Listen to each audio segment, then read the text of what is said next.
muscle of the day today is the spinal erectors, or erector spinae, I think is what I have on the title. So it's these muscles that are along either side of the spine.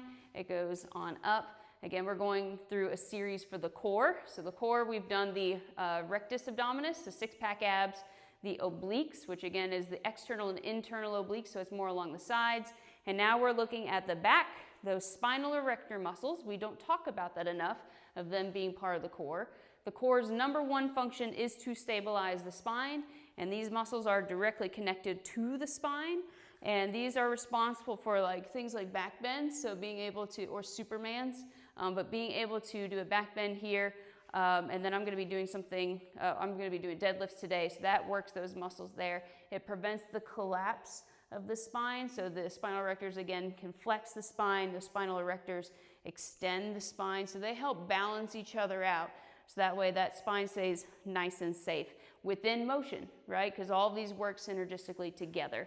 And then of course they can help bend laterally as well and help stabilize that way, as well as the twists. So really important, especially for things like today we're doing the deadlift.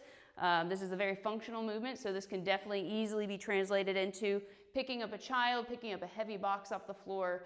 If you have a more laborsome job, then you are picking heavy objects off the floor.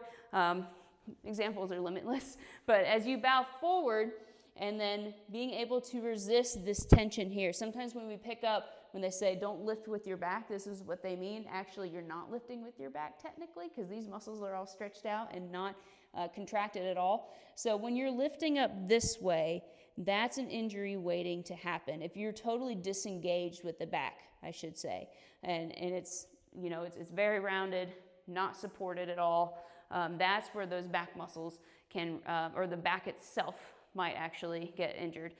So those videos with these high school kids lifting a stupid amount of weight and their back's like this and they're shaking really hard, I can't watch them, just because it's a back injury waiting to happen. So another way to think about it is like when your spine is curved like that and you're not giving the muscular support here that the spine needs, it's like taking a stick and then bending it in half. Eventually it's going to snap, right?